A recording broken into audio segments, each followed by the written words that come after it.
Hello there, and welcome back to my channel that I've completely abandoned here. So, today I'm going to do something that goes against the advice of, well, pretty much every single person that I know in my network. That being said, there is something in my heart that just calls me to always do this type of content. And yeah, I'm going to get real. So, we are going to talk about how it's been running my own Google Ads business for the past 2 years. And like I said in the introduction, every single person has told me, do not make this type of content. They've advised me strongly against it because it doesn't scale, it doesn't monetize.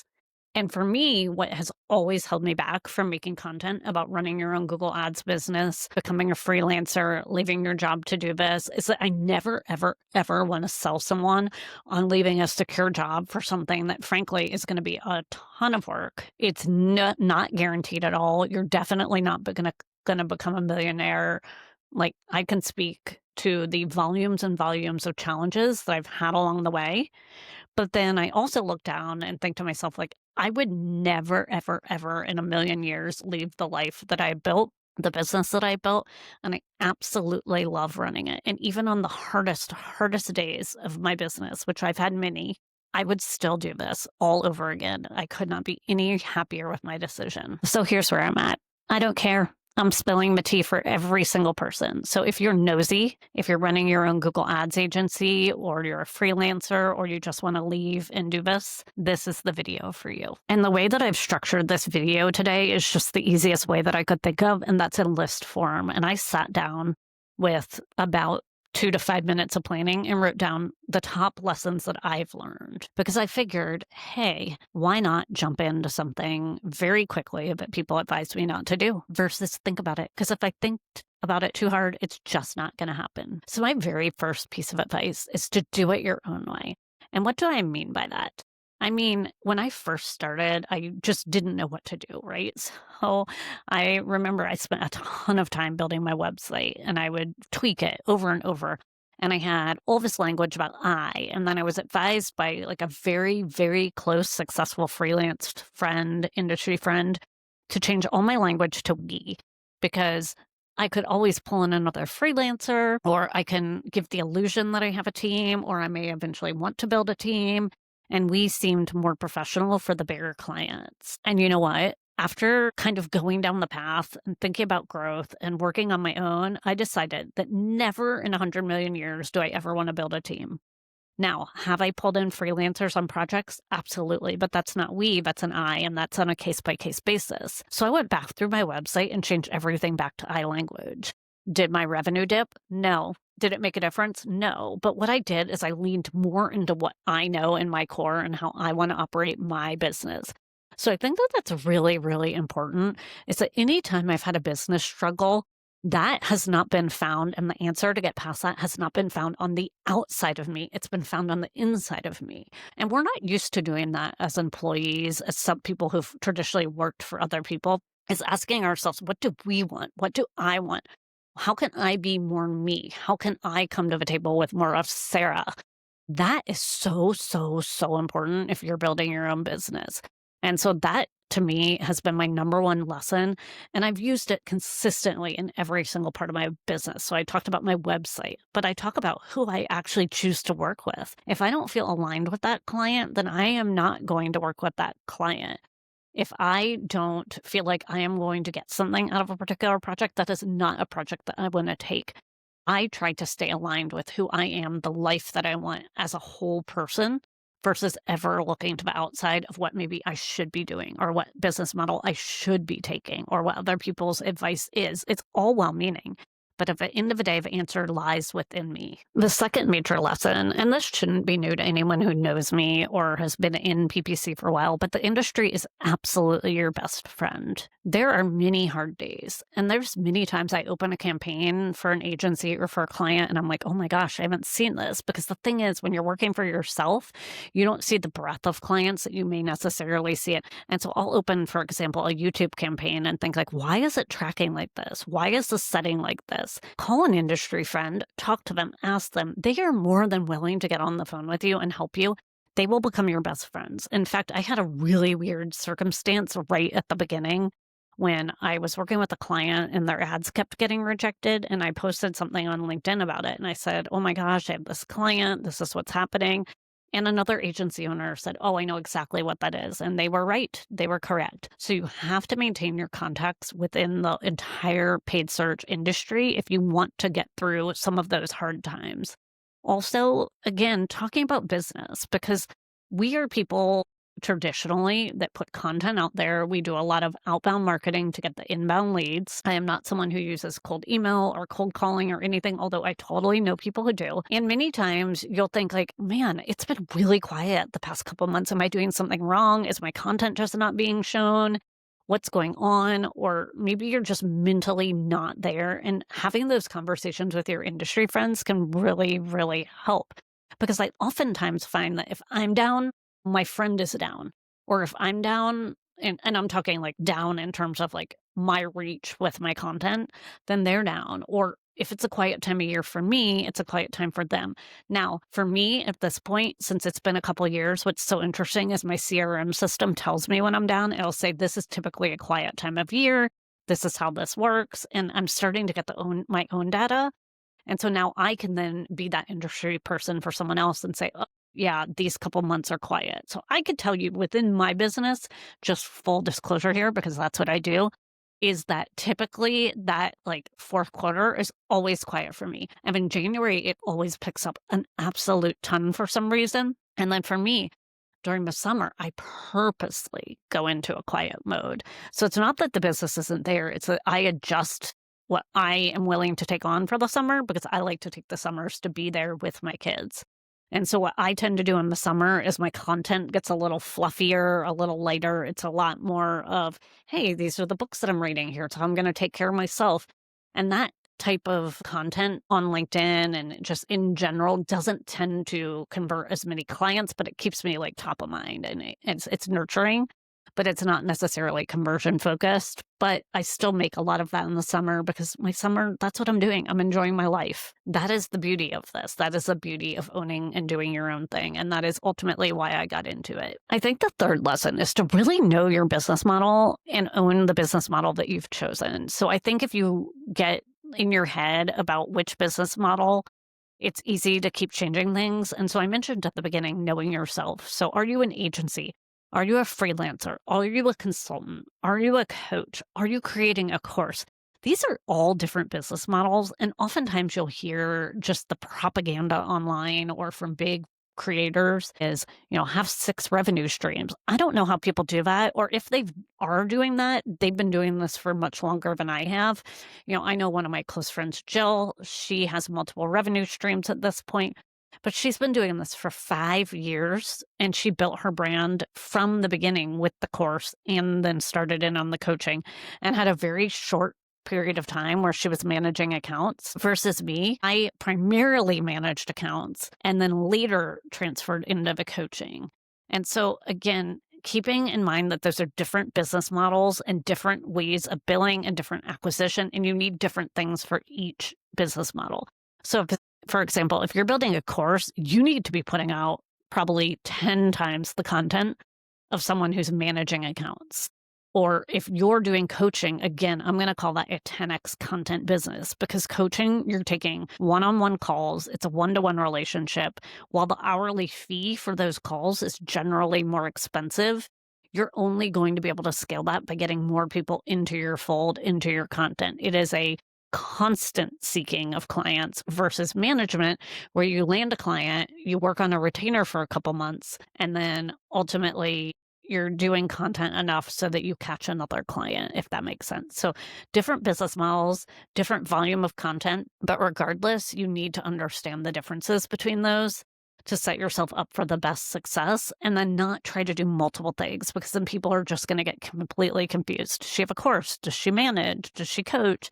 What does she do? And again, I can speak to this firsthand because I am currently in the process of making that move from managing campaigns to coaching.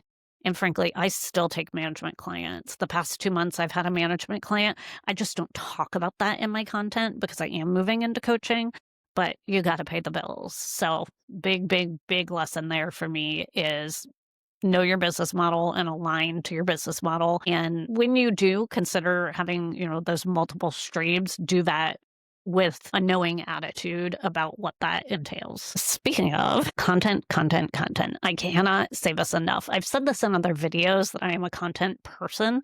Now, again, this is how I do it. I don't want to reach out to someone and be like, hey, my name's Sarah. Like, do you want to run Google Ads with me? Like, that is weird. That is awkward. That is not my personality. So I prefer to put out content endlessly. Just there is basically what I would call a bottomless pit of content. I could put out infinite content and I still probably wouldn't be satisfied because that is how I draw people in and that's how I get clients. And for me, that's where I'm comfortable is because I can always talk about Google Ads. How much money do you need to be spending on Google Ads? I mean, I think about any question that a small business owner would want, how to succeed with Google Ads. What type of match type do I need for Google Ads? What campaign type should I choose? I mean, these are questions that I could answer in my sleep. And so it's all about making the content around those and then attracting people who are encountering that issue into your business model. So I think it's really, really important to always be writing, always be putting out content, and then frankly, repurposing that. Sometimes when I think about this, I realize that I am in a really, really good position because I have about 15 years of content under my belt. And so I have no shame of going back and looking at something that I wrote 15 years ago and thinking, okay, how could I update this for 2025? What would I change now? What has changed in the past 10 years?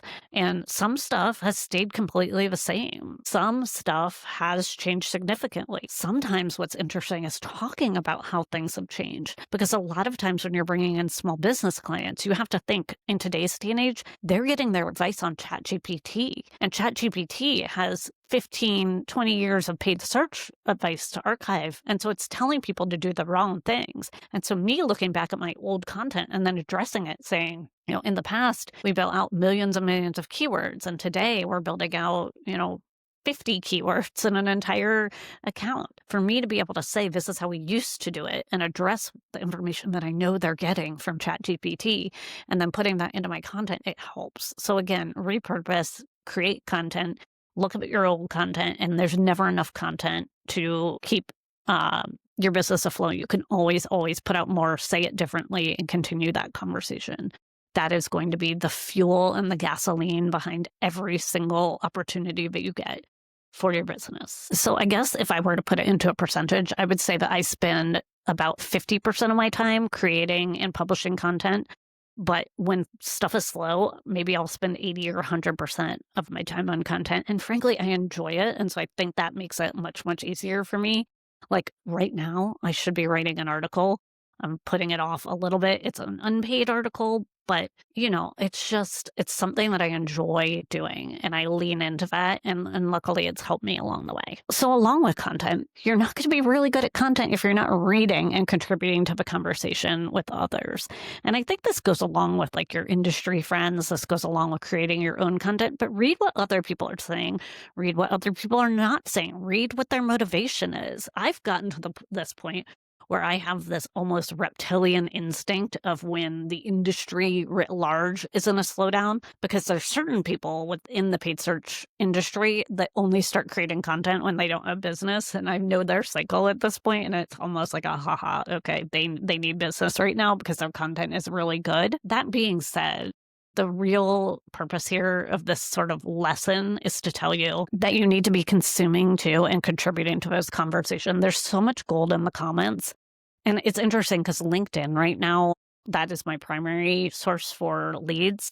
LinkedIn right now, if you make a comment on somebody's post, it will actually tell you the impressions that your comment is getting. So I think LinkedIn is really, really wanting that engagement on their platform as well, especially since they're showing you a metric to reward that. That sort of tells me what exactly is going on and what the platform needs and wants. The next lesson that I have is really to put yourself first. I think this is something that I really struggled with, especially when I first started my business. When I first started my business, I would sit down right in the morning to work. I couldn't wait till my kid left for school. I would just get right into it. I wasn't working out. I wasn't doing every single thing that I swore that I would do when I started my own business. And that really took a toll. I think, because I left the agency that I left in sort of this, I'm going to call it not the best way, I really, really felt like I had something to prove to myself. And so I set an income goal. I told myself, I'm going to make 10,000 a month. And then once I made 10,000 a month, I want to make 20,000 a month. And I achieved my goal. But by the time I achieved my goal, my eye was twitching nonstop. It couldn't stop twitching. I was having a lot of vision issues. I was getting a lot of headaches. It wasn't good. I was secretly drinking every single night under the stress. But here's the thing. Who put that stress on me? I put that stress on me because I wanted to prove something. And looking back, I don't think that I should have done that. I should have really practiced what I preached, which is taking care of myself. And so now I do my workout no matter what. I put myself first because if I'm not doing okay, the business isn't doing okay. And also the other thing about that is that you kind of have to get used to the fact that there will be slowdowns. You have to get used to that feeling and that a slowdown is okay and a slowdown is a time to take care of yourself because the business will still be there no matter what. Google Ads is still going to exist. People are still going to need help with Google Ads. Google Ads is still going to be a pay to play environment.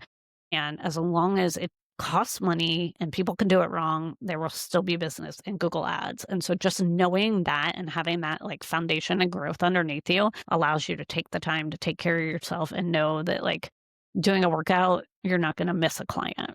I would also say, kind of going back to my point above, if you were creating content, then your content is working for you while you're doing those things. And I think that that's one of the things for me that was the most transformational. And I think I built another YouTube channel where I only talk about Google Ads. And what I love so much about that channel is I will publish a video and then immediately do a workout. And then I can watch the views start to roll in on my YouTube studio.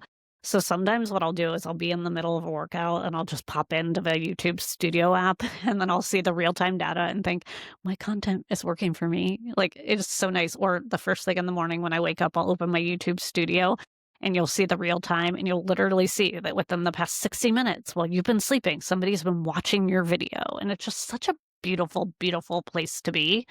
But, it takes a bit to get there. So take care of yourself. Don't let yourself get to the point where your eyes twitching and you're stressed out because it's simply not worth it. And that's not why you got into this to begin with. And that is a really, really super important lesson. And I think the last lesson that I'm going to share with you is just knowing your dreams and being there to embrace them. When I very, very first started my business, like I knew I loved Google Ads. That's something that I've been doing. And I think what I brought to the table, and I still bring to the table, was just my desire.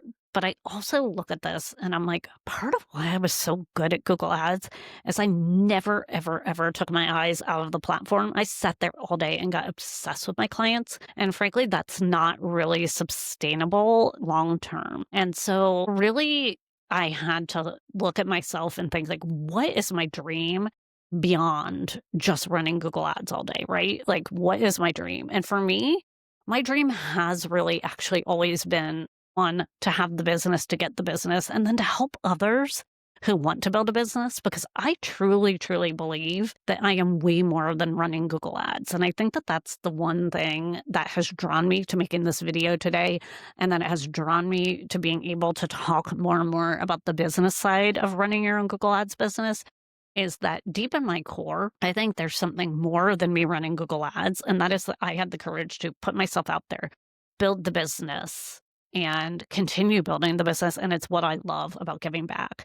And then also, again, every single person that comes to me, so I have moved completely into Google Ads coaching at this point. I do not manage accounts, although I told you I manage a couple just to stay current. But basically, the business that makes me jump out of my seat is just answering the phone and consulting and helping clients with their Google Ads versus just ongoing management. My dream has always been to help give people that courage and that ground underneath them when they are making this decision. And again, like I said, I've hesitated because my dream has always been deep down to help other people, because I know that I've always had that courage behind me. But I've been advised by like a million other people, like, no, you can't monetize that. You can't monetize helping people start their freelance business. And again, because I don't want to make that promise to people and say like, oh, start your own freelance business, you'll make millions. I hesitate every time I hit record. So here we are, going out on a limb, making this. If you enjoy this, make sure you comment, make sure you tell me, because frankly,